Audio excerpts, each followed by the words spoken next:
Aujourd'hui, on va décortiquer une histoire assez folle, celle du tout premier prix du Bitcoin. C'est un voyage qui commence littéralement à zéro pour atteindre des sommets, vertigineux. On va commencer par une question qui donne un peu le tournis. Imaginez une seconde, et si, avec juste 10 petits euros, il avait été possible de bâtir une fortune de plusieurs milliards? C'est un peu ça, le résumé de l'ascension complètement dingue du Bitcoin. Pour comprendre comment on en est arrivé là, il faut revenir au tout début. Et la réponse à la question combien ça valait, elle est simple, ça ne valait rien. Zéro. Nada. Oui, 0,00 $. Le 3 janvier 2009, quand le tout premier bloc de la chaîne a été créé par le mystérieux Satoshi Nakamoto, le Bitcoin n'était rien de plus qu'une expérience, un projet de recherche. Il n'y avait aucun prix.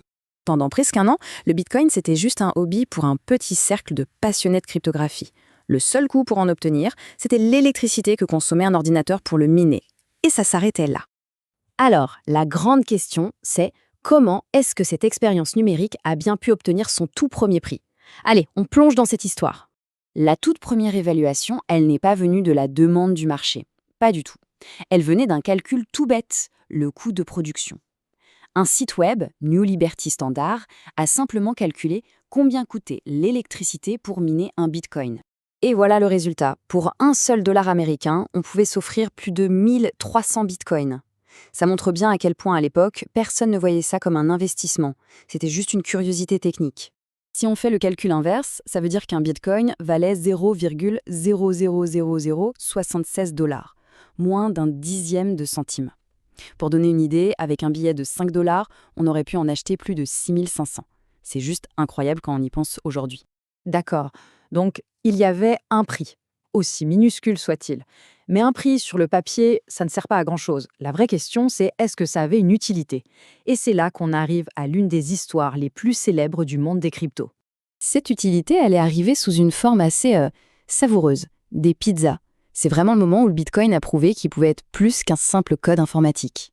Tout est parti de ce message, posté sur un forum par un développeur qui s'appelle Laszlo Agnetz, une offre qui, avec le recul, est devenue absolument légendaire. Et le plus fou, c'est que quelqu'un a accepté. Une personne a commandé 2 pizzas pour environ 25 $, les a fait livrer chez Laszlo, et en échange, elle a reçu les 10 000 bitcoins. Un échange qui semble anodin, mais qui a absolument tout changé. Il faut bien comprendre qu'au moment de l'échange, un bitcoin valait à peu près un quart de centime. Donc 10 000 bitcoins, ça faisait à peu près le prix des pizzas. L'affaire semblait parfaitement équitable pour tout le monde. Et voilà le point vraiment crucial. Cette transaction, c'était la toute première preuve que le Bitcoin pouvait servir à acheter un bien réel. Il passait du statut de concept abstrait à celui de véritable moyen d'échange. Évidemment, cette histoire de pizza a commencé à faire parler. Ça a suscité de l'intérêt et ça a mis le Bitcoin sur la voie d'une étape psychologique vraiment majeure. Loin d'un an après cette histoire, le 9 février 2011, le Bitcoin franchit une barrière symbolique énorme. Pour la toute première fois, un Bitcoin valait 1 dollar américain.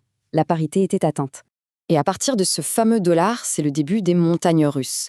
Le Bitcoin a attiré de nouveaux investisseurs, les médias s'en sont emparés, et c'est le début de cette volatilité extrême qui le caractérise encore aujourd'hui. Mais attendons une minute.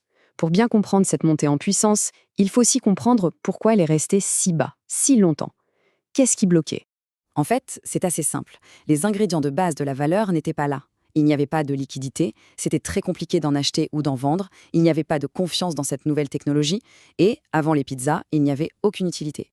Finalement, tout ce parcours nous offre une leçon vraiment puissante sur ce qu'est la valeur. Et cette leçon est peut-être le mieux illustrée par une petite anecdote personnelle. Cette phrase vient d'un rédacteur qui, en 2010, avait miné une dixième de Bitcoin. Il les a ensuite supprimés parce qu'il avait peur que le bruit du ventilateur de son ordinateur ne l'abîme. Une décision qu'il a sûrement regrettée. Aujourd'hui, en surmontant tous ces obstacles du début, la valeur du Bitcoin repose sur des principes bien plus solides. Sa rareté, avec un nombre limité à 21 millions, sa décentralisation, personne ne le contrôle, et son adoption croissante. Et toute cette odyssée, de zéro à un actif financier mondial, nous amène à une question finale, une distinction essentielle. L'histoire des pizzas à 10 000 bitcoins est sans doute le meilleur rappel de cette idée. Le prix payé ce jour-là était de 25 $.